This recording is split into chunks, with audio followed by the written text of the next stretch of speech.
The carriage left me at the foot of the drive because the driver would not go further.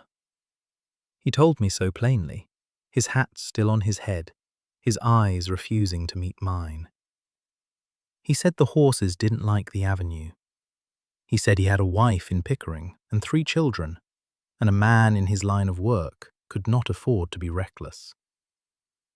He set down my single trunk on the wet gravel as though it were a coffin, took his coin from my gloved hand without counting it, and turned the carriage in a tight, frightened arc that flung mud across my hem. I watched him until the road bent and swallowed him.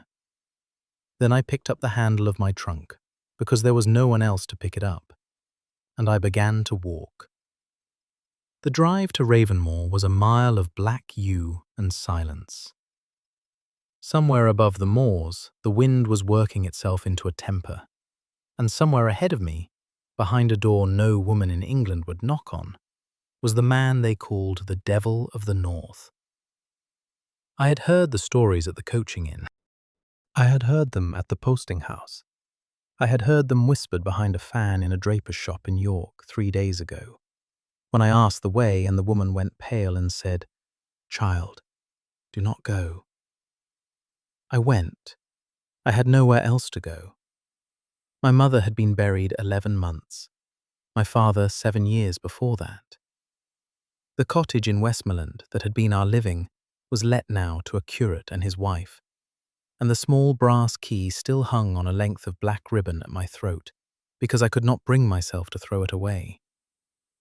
My Aunt Maud's letter, folded into the breast of my pelisse, had promised me a position as companion to the Dowager Duchess of Ravenmore, who had recently been widowed and required a quiet, respectable young woman of good education to read aloud and to walk with her.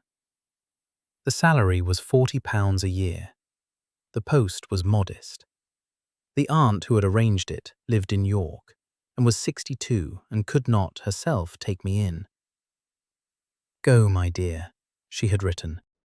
"His Grace is reputed to be a hard man, but the Dowager is gentle, and you'll be safe under her wing."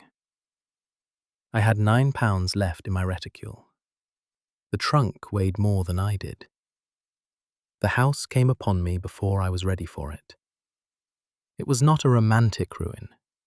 It was a long, low, immensely substantial Jacobean manor of dark stone, 3 stories high and longer than it was tall, with a square central tower and 4 chimneys threading pale smoke into a sky the colour of pewter.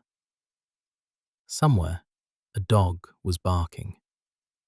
The front door was studded oak, taller than 2 men, and there was no bell pull, only an iron knocker shaped like a hare being run down by hounds.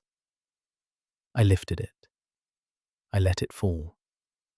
The sound went through the door and through me, and through the moors behind me, and for a long moment nothing answered it but the wind. Then a bolt drew back. The door opened the width of a hand, and a woman in a grey gown and a white cap looked out at me as though I were a ghost. "You can't be here," she said, not unkindly, almost in pity. "Child, did no one tell you?"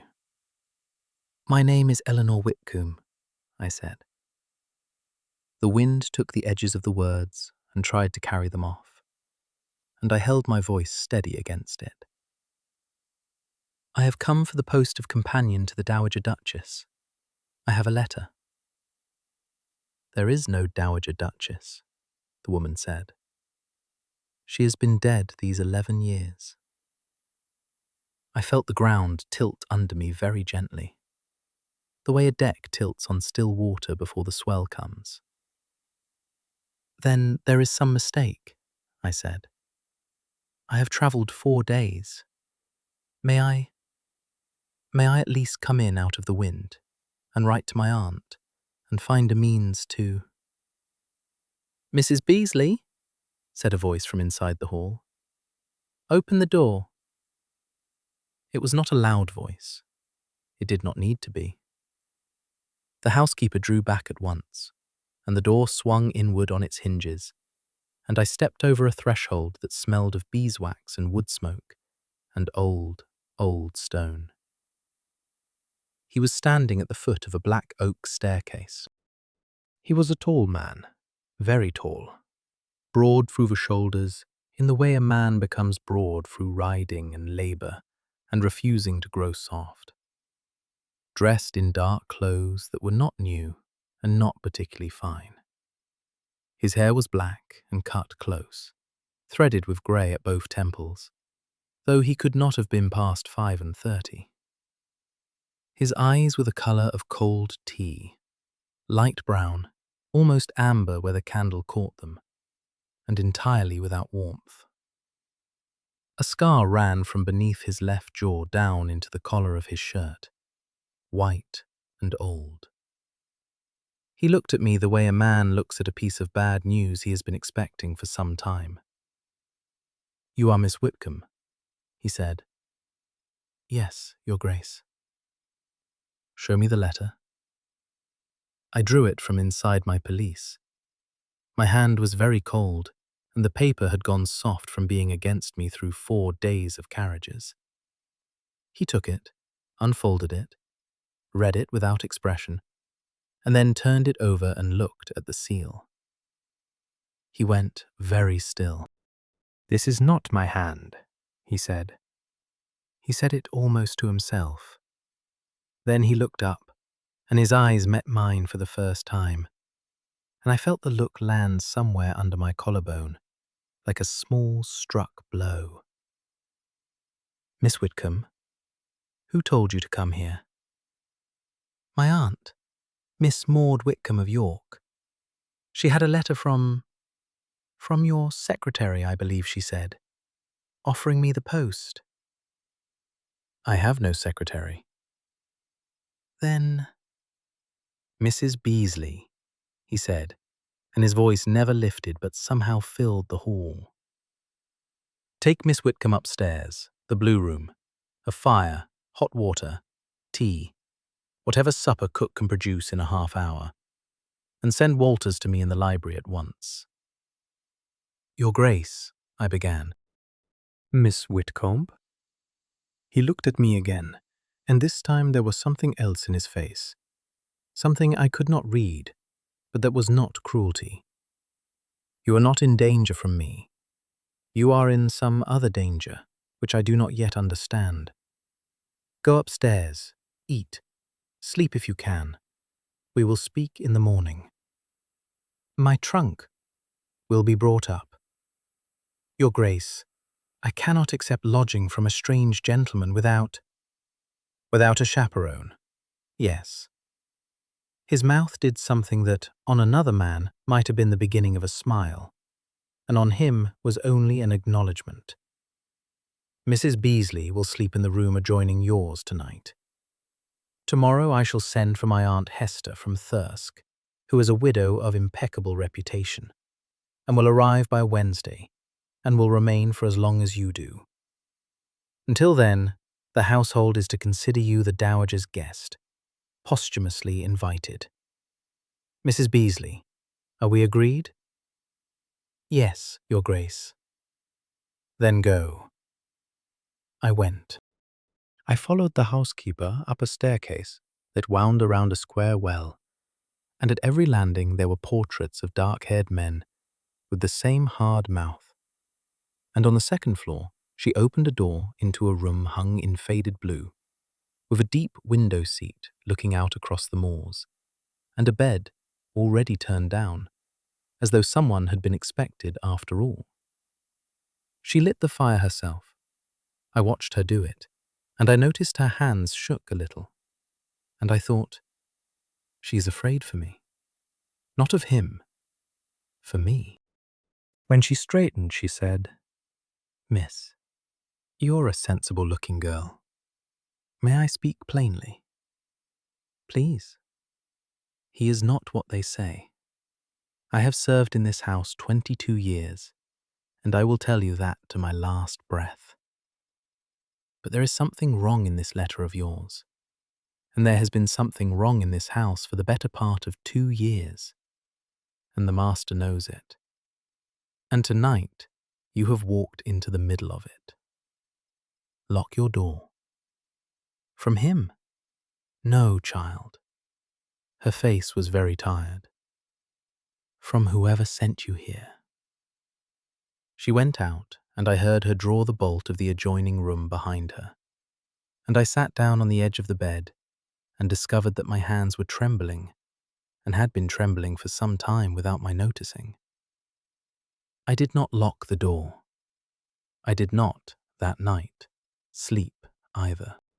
Somewhere below me, very late, I heard a man's voice raised in the library. Not his, another voice, sharper and thinner. And then his, low and final. And then a door closing. And then nothing for a long time, but the wind on the moors and the small, particular ticking of a clock I had not yet seen. I rose at first light, washed in cold water, because I could not bring myself to ring for hot, dressed in my second-best gown of dove-grey wool, because my best had been ruined by the mud of the drive, and went down to find him. He was already in the breakfast room. He stood when I entered, which I had not expected, and he did not sit again until I was seated, which I had not expected either. The light through the long windows was thin and grey, and it caught his profile as he poured my tea, and I saw that he had not slept either. There were shadows beneath his eyes the colour of bruises. "Miss Whitcomb," he said, "forgive the directness. We do not have time for indirection. Will you tell me everything you know about how this letter came to your aunt?" I told him. I told him about my mother's slow decline, about the cottage being let, about my aunt's small income that could not stretch to keeping me, about the letter that had arrived in October offering the post, the letter signed Walters, secretary to His Grace, the letter that bore his ducal seal in red wax. I told him about the second letter that confirmed my arrival date, and the third that enclosed coach fare. I had all three in my reticule.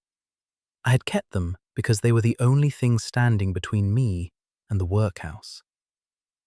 He took them and laid them out side by side on the breakfast table, among the toast and the marmalade, and he did not eat, and he did not speak for a long time. "Miss Whitcomb," he said at last, "these 3 letters were not written by me. They were not written by anyone in my employ. They are forgeries. They are skilled forgeries. The seal is genuine, which is the worst part of it, because it means the forger has had access to my study at some time within the last 12 months. I am sorry beyond what I can say that they have been used to lure a gently bred young woman across 4 counties under false pretenses. I would be very much in your debt if you would permit me to write to your aunt today, at my expense, and to arrange your return to her by my own carriage as soon as you are recovered, with the addition of a sum sufficient to keep you in modest comfort for a year while you seek a genuine post." I looked at him. He had spoken every word of that without once looking at me. He was looking at the letters. "Your Grace," I said, "why would anyone forge those letters?" His head came up. "That," he said, "is what I would also like to know." "Your Grace, forgive me.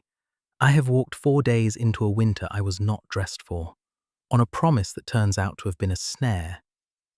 Whoever set the snare meant me harm, or meant you harm by way of me. I should like to understand which before I am put back into a carriage. May I stay long enough to learn that?" He looked at me for a very long moment. Mrs. Beasley, behind me, set down a fresh pot of tea with a faint, audible click, as though she were applauding. "Miss Whitcomb," he said at last, "you may stay until my Aunt Hester arrives. She will be here Wednesday. By Wednesday, I will know more than I know now." If, at that point, you wish to leave, I will send you in my own carriage, with my own coachman and a footman armed against trouble. If you wish to remain in the household in some genuine capacity, companion to my aunt, for example, who detests being alone and reads 3 novels a week, I will offer it honestly, and you may accept or refuse as you please. Are we agreed? We are agreed. Then drink your tea before it grows cold. And eat. You are too thin for this country. I ate. I ate more than I had eaten in any single sitting since my mother had taken to her bed. And he watched me without watching me, the way a man watches a horse that has been driven too hard and is at last permitted to rest. When I finished, he rose, bowed precisely, and excused himself to the library. I did not see him again until evening. In the meanwhile, I walked the rooms he had left open to me. I walked them slowly, because everything in me wanted to walk them quickly. And one does not, at 23, having been raised by a vicar and a vicar's wife, run through a strange duke's house like a child. There was a long gallery of portraits. There was a drawing room with a pianoforte that had not been opened in a long time.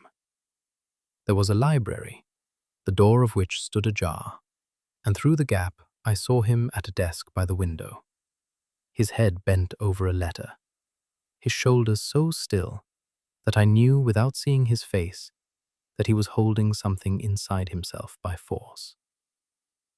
I went past without going in. I went out instead, into a walled garden that had been beautiful once, and was now a wilderness of bramble and dead rose. And I stood in the middle of it and tried to understand what had happened to me. A voice said, behind me, it was my mother's garden. I turned. He was at the door of the garden. He had taken off his coat. The wind had got into his hair. It is beautiful even as it is, Your Grace. It is a ruin. It is a ruin in the shape of something that was once beautiful. That is not the same thing. He looked at me. He looked at me, and for the first time since I had crossed his threshold, I felt that he was actually seeing me. Eleanor Whitcomb, 23, vicar's daughter, motherless, holding a brass key on a black ribbon at her throat, and not a problem placed in his hall by an unseen hand. Miss Whitcomb, he said, I should not be in this garden with you alone. No, Your Grace. Mrs. Beasley is at the kitchen window. She is watching us. I know. I waved to her. The corner of his mouth moved. It was not, this time, only an acknowledgement. Why did you knock? He said. Your Grace? On my door. You knocked. The carriage left you at the foot of the drive, Mrs. Beasley told me, and you walked up alone in the wind, and you knocked. Every other woman in England has refused my name, Miss Whitcomb. Every traveller crosses the moor by the south road to avoid the avenue. Why did you knock? I did not know how to answer him at first. Then I said, because I had nowhere else to go, and because the stories about you did not match the handwriting in your letters. The man who wrote those letters, the man I thought wrote them, wrote kindly. He wrote about your aunt's loneliness and the comfort I might bring her. I thought, whatever else they say of him, a man who writes that has a heart in him somewhere. So I knocked. The man who wrote those letters was not me. I know that now. But I think, Your Grace, that if he had been you, he would have written exactly the same way. He did not answer.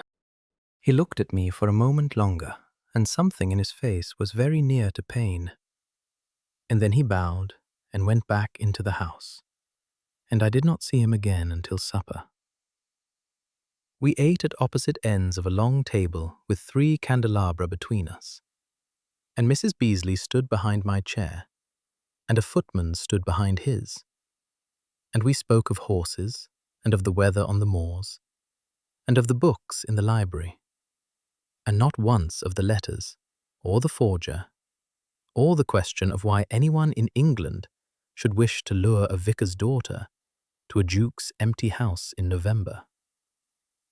But twice, between the soup and the joint, I caught him watching me. And once, when I looked up suddenly, I caught him looking away. That night I did sleep. I dreamed of my mother. She was sitting on the foot of the bed, and she was saying, "Eleanor, my love, the house is the wrong color." And I was trying to explain to her that the room was hung in blue, when it had always been hung in green. And she only smiled and shook her head. And I woke at dawn with the brass key heavy on its ribbon at my throat. His Aunt Hester arrived on Wednesday, as promised. She came in a black carriage drawn by 4 greys, and she descended from it like a small, sharp, white-haired bird. And she looked at me for 1 full minute on the gravel before she said, "Well, Adrian, she is quite pretty enough to be dangerous, and quite poor enough to be discreet. She will do." "Aunt Hester." "What? The girl can hear me. The girl is not a fool." "Are you a fool, Miss Whitcomb?" "I hope not, ma'am." "Then we shall do very well. Show me my room." She required tea every 2 hours, opinions on every page of the novel she was reading, and an opportunity to play piquet against me each evening between 7 and 8. In return, she furnished my reputation with the iron-clad respectability of a duchess of the dowager bracket. Within a day, she had taken charge of the household, with a small, ivory-handled cane, and a vocabulary of withering observations. And within 2, she had decided, for reasons of her own, that I was to be defended. "Adrian," she said at breakfast, "the girl is not eating enough. See to it." "Yes, Aunt." "And she has only the one good gown.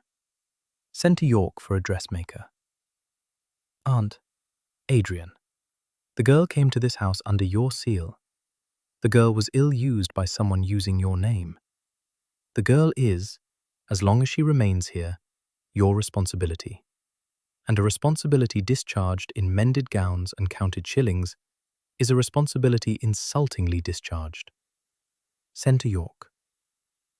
He sent to York. A dressmaker arrived 2 days later with 3 apprentices and a cart of bolts, and I stood in the drawing-room while they fitted me for 4 gowns I had not asked for and could not refuse. And Aunt Hester sat with her cane across her lap and said, "The green, not the blue. The girl has grey eyes that go green in certain lights." And I caught Adrian. He had become Adrian to me silently, in my own thoughts, days before I would ever have spoken it, watching from the doorway with an expression I did not understand and did not entirely want to. He went away that afternoon. He went to London on a matter of business, he said. He would be gone 4 days. Aunt Hester would remain. Mrs. Beasley would remain. The house was at my disposal. He would write. He did write, twice. Both letters were short, careful, and addressed to Aunt Hester, with 1 paragraph of greeting to me at the end of each. Perfectly proper, perfectly correct, and signed, "Yours faithfully, Ravenmore." The second letter ended with 1 line that did not belong to its tone. "Be careful, both of you. Lock the doors at night, and admit no visitor whose face you do not know." Aunt Hester read it twice, and said nothing for a long time, and then said only, "He has found something." I read those final paragraphs more times than I will admit. I read them in my window seat, with the moors dark behind the glass. And I thought about the man who had stood in his ruined garden and asked me why I had knocked. And I knew with a slow, sinking certainty that something had happened to me that I had no right to allow. He was a duke. I was a vicar's daughter with £9 left in the world. He came back on the 5th day, in the rain, his greatcoat dark across the shoulders with wet. And he came directly into the drawing room where Aunt Hester and I were sitting, and he did not even take his coat off before he said, "I know who wrote the letters." Aunt Hester set down her teacup. Adrian? My cousin Crispin. "Oh, my dear boy." I did not at first understand. I only saw his face, saw the bone-deep weariness in it, and underneath that a steel I had not seen before. And I felt my own fingers go cold around the edges of my book. He came and sat down across from me. He took the letters from his coat, the 3 I had brought, and a 4th I had not seen before, slightly browned, slightly older, and he laid them out on the low table between us in order. "Crispin Vale," he said, "is my first cousin. He is my heir presumptive. If I die without issue, the title and the unentailed estate pass to him. He has gambled his way through the income of his own modest property, and most of mine that I unwisely advanced to him over the past 5 years. His debts at present, by my solicitor's count, stand at approximately £8,000, called in by a syndicate of London creditors. He has 6 months to find the money. If he cannot, he will be ruined, and the only remaining means by which he can hope to recover is to inherit from me. To inherit from me, I must die, or I must marry an unsuitable woman who would so discuss the trustees of the entail's working portions that—" He stopped. He looked at me. "Forgive me. Go on, Your Grace." He has been intercepting my London correspondence for the better part of 2 years. I have known something was wrong. I have been receiving replies to letters I never sent, refusals to invitations I never made, business decisions made on instructions that were not mine. Last winter I caught him at it and confronted him.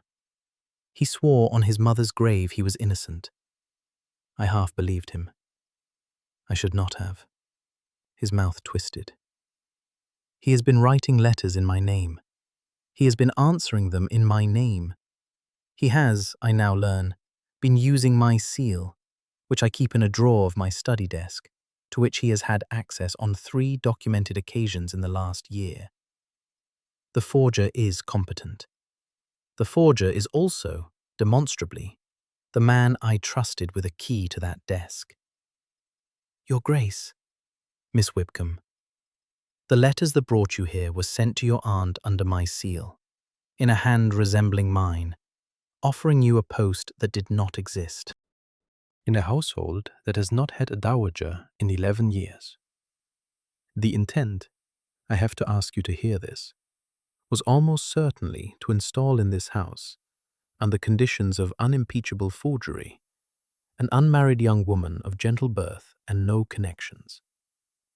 To have her live here, in a duke's bachelor establishment, until the scandal of it made any subsequent marriage I might contemplate impossible, and any marriage I might be coerced into making to her, to repair the damage, the precise sort of marriage the trustees would consider grounds to alter the working trust that pays my London expenses, and would, in due course, pay his. He stopped. He looked at me. I felt the room go very small and very cold. Your Grace, I said. My voice came out steadier than I had any right to expect. You are telling me that I was sent here to ruin you, or to be ruined? Both, Miss Whitcombe. And to force a marriage between us? Yes. With me as the bait? Yes. I am sorry. I am more sorry than I can— Your Grace, I said, stop apologizing. I am not the one you wronged. Tell me what you intend to do. He looked at me. He looked at me for a long moment, and the cold tea eyes had something in them I had never seen in any man's eyes before. Something quite like respect. And then he said, very quietly, "Miss Whitcomb, I intend to ruin him first. I will tell you about the night Crispin came. He came uninvited, which I gathered was his way. He came on a Thursday evening, in a hired chaise, and he came into the drawing-room with the air of a man arriving at his own inheritance a little ahead of schedule. And he had not been in the room a full minute before I understood, in the way one understands the smell of smoke before one sees the fire, that this was a dangerous man. He was fair where Adrian was dark. He was slight where Adrian was broad. He had pale blue eyes, very pretty and very empty. And he had a habit of running his thumb along his lower lip when he was about to say something untrue. "Cousin," he said, "I had not realized you were entertaining." "I am not entertaining, Crispin. I am being entertained. My Aunt Hester is in residence. This is Miss Whitcomb, who is companion to my aunt. Miss Whitcomb, my cousin, Lord Crispin Vale." "Miss Whitcomb?" "My lord." He bowed very correctly. His thumb moved along his lower lip. "I had heard a rumour," he said, "in town, that there was a young lady at Ravenmore. I confess I had not credited it. I am pleased to find my cousin so thoroughly chaperoned." "My nephew is always thoroughly chaperoned," said Aunt Hester. "It is one of his many virtues. Will you take tea, Crispin, or shall we proceed directly to the part of the visit at which you ask Adrian for money?" Crispin laughed. It was a charming laugh, which is how I knew, finally, exactly what he was. He stayed 3 days. He stayed 3 days. And during those 3 days I watched him, and Adrian watched him, and Aunt Hester watched him with the particular still attention of a small bird watching a snake. He was charming to me at dinner. He was charming to Aunt Hester. He played the pianoforte rather well one evening, and asked me to turn the pages, and brushed the back of my hand with 2 of his fingers as I did so, and looked up at me with those pale, empty eyes. And I felt Adrian, on the other side of the room, go absolutely still. That night, Crispin was found, by Mrs. Beasley, in the corridor outside my bedroom door, at 11 minutes past midnight. He had a candle in his hand. He had taken off his coat. He had come, he said when challenged, because he had heard a sound and feared for the young lady's safety. Mrs. Beasley, who had been waiting in my adjoining room with the door cracked at the precise instructions of His Grace, stepped out into the corridor with a poker in her hand and said, "My lord, you have heard nothing of the kind. Go back to your room." He smiled at her. Crispin did not go back to his room. He turned the handle of mine, slowly, deliberately, with his eyes on Mrs. Beasley's face. And that was when Adrian came up the stairs. He came up 2 at a time, in his shirt sleeves, his hair wet because he had been bathing, a candle in his left hand, and absolutely nothing in his right, because he did not, that night, need anything in his right. And he reached the landing as Crispin's hand closed on the doorknob, and he said one word. "Crispin." Crispin let go of the doorknob. "Adrian, old friend, there's been a misunderstanding." "There's been no misunderstanding. There has been a forgery. There have been 3 of them. There has been a letter sent to a vicar's elderly sister in York under my seal, drawing a young gentlewoman of my acquaintance into a trap. There has been an attempt tonight in my own house, under my own roof, with my own aunt asleep at the end of this corridor, to compromise a young woman whose only fault is that she was lied to in my name. Do you wish me, Crispin, to enumerate the further forgeries, or shall we skip directly to the part where you confess to all of them, in writing, in my library, before the witnesses I have already summoned, who are at this moment seated downstairs in the breakfast room, drinking tea provided by Mrs. Beasley, awaiting your written acknowledgement? Crispin's mouth opened. Witnesses, he said.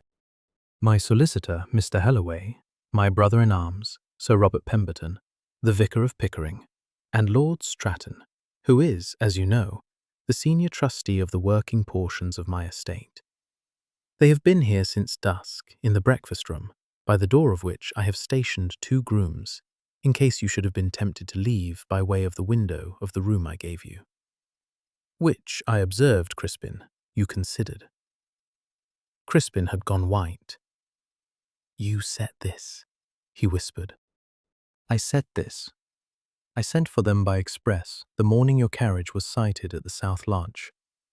They have been riding through the night and the day to be here before you made your move, and they have been waiting in the breakfast room since dusk, drinking my tea, reading the letters I laid out for them, agreeing among themselves on what was to be done. You walked into it. You walked into it because you have, for 2 years, believed I could be moved by sentiment and family loyalty into permitting your forgeries to go unpunished, and because you believe tonight that your charm and the corridor of a sleeping house would be sufficient to compromise a young woman who would then be obliged to marry one of us. You miscalculated her, Crispin. You miscalculated me. You particularly miscalculated my Aunt Hester, who, as soon as she suspected what you were, has been writing to every relative we share, calling in every favor, and arranging. I beg you to mark this, because it is the part you will care about, for the redirection of the trust that pays your London allowance. Your allowance, as of this morning, is 11 shillings and 6pence per quarter. That is what I have left you. That is what your name is worth. Your debts of £8,000 will be honoured by my solicitor in exchange for your written confession to all 4 forgeries, your written withdrawal of any claim, present or future, on the unentailed estate, and your immediate retirement to a small property in Wales, which I will purchase for you, on which you will be permitted to live, sober, on £300 a year for the remainder of your life. The alternative is the magistrate. The alternative is the assizes. The alternative is transportation, Crispin, because a forgery committed under the seal of a peer of the realm is a hanging matter, and I will see you hang before I see you free to walk this corridor a second time. Do you understand? Crispin understood. He went down the stairs ahead of Adrian, and he wrote his confession in the library, and he signed it before Mr. Halloway and Lord Stratton, and the Vicar of Pickering, and Sir Robert Pemberton. And he was gone from Ravenmore by the following noon, in a closed carriage, north and west toward a small house in Wales he had never seen. Adrian stood in the drawing-room afterward, in the grey morning light, and his hands were not quite steady. I went to him. I did not entirely know what I was doing. I went to him because the line of his shoulders was the line of a man who had carried something for a very long time, and had only just set it down. And he turned at the sound of my step, and he looked at me, and his face was open in a way I had not seen. Miss Whitcomb. Adrian. It was the first time I had said his name aloud. He drew a breath. You called him out before witnesses, I said. You arranged it so he could not hide. You did that for me. I did that, he said. For both of us. He would have come back for you. He would have come back for me. I have lived in this house 2 years knowing my own cousin meant me ill and being unable to prove it. You, Eleanor, you walked into my hall under his forged seal and gave me the proof.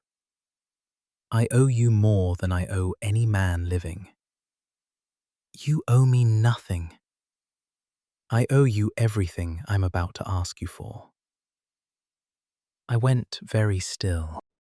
Adrian, Eleanor, hear me. I am 35 years old. I was married once, when I was 26, to a girl I had known since we were children, and she died in childbed in the second year of our marriage, and the child died with her. And I have not, in 8 years, wanted any other woman in my house. I did not, when you arrived, want you. I wanted you gone. I wanted you safely on a coach to York, with a banker's draft in your reticule, and no further reason to think of me. I wanted that until the afternoon you stood in my mother's ruined garden and told me a ruin in the shape of something beautiful was not the same as a ruin. I wanted that until the evening you sat opposite me at supper and answered Aunt Hester's questions as if you were not afraid of anything in this house, including me. I wanted that until tonight, when I stood at the foot of those stairs with my hand on the banister and watched my cousin reach for the handle of your door. And I understood, for the first time in 8 years, that there was a thing in this world I would burn this entire estate to the ground to prevent, which is the harm of one hair on your head. Adrian, I am not asking you to answer me tonight. Adrian, please be quiet. I'm trying to answer you.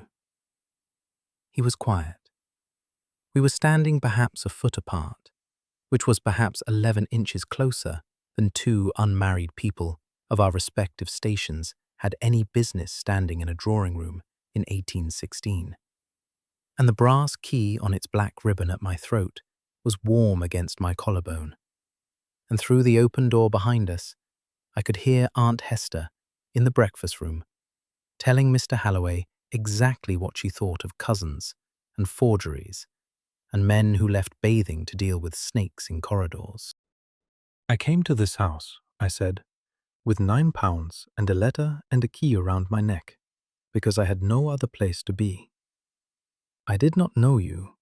I knew the stories, and I knew the stories were almost certainly wrong, because I am a vicar's daughter, and I have lived long enough among gossiping parishioners to know what gossip does to a man who does not court it. I knocked on your door because I had to. I would not, now, if you turned me out of it, knock on any other door in England. There is no other door I want. Eleanor. Yes. Will you marry me? Yes. He kissed me. He kissed me in his mother's drawing room, in the grey morning light, with Aunt Hester 3 rooms away, and Mrs. Beasley watching from the doorway, with tears running unashamedly down her face. And he kissed me as a man kisses a woman he has decided in the space of a single night is the country he intends to live the remainder of his life in. The brass key was caught between us. I felt it press into my collarbone and into his chest, and I thought, this is what it is for. This is the lock it was always meant to fit.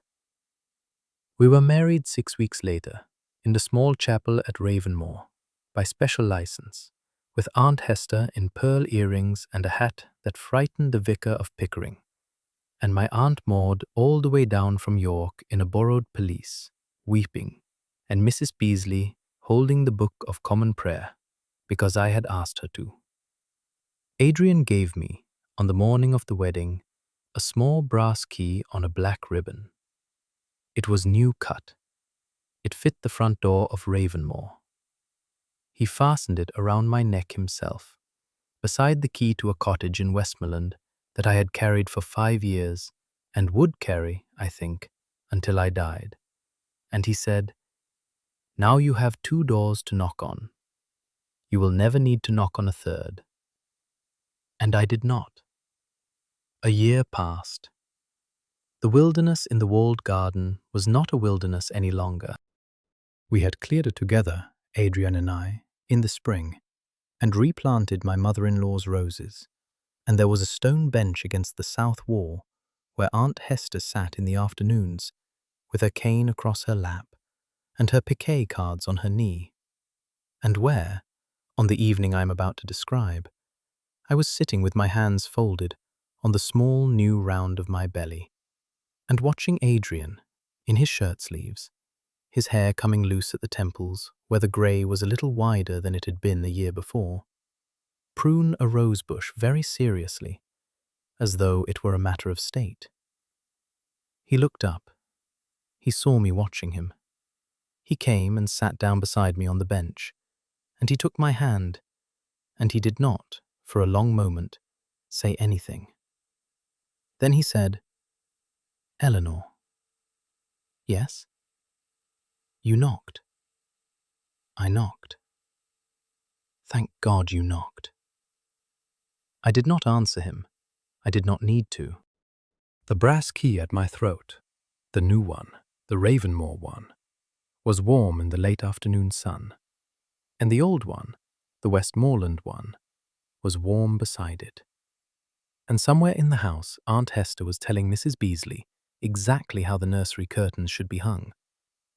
And beyond the garden wall, the moors rolled away under a sky the colour of a clean blue sheet. And the man I had crossed 4 counties to find, without knowing I was finding him, was holding my hand on a bench in his mother's garden. And the wind, for the first time since I had stood at the end of his drive in the rain, a year and a winter ago, had nothing to say. The devil of the north, as it turned out, had only ever been a man waiting for someone to knock.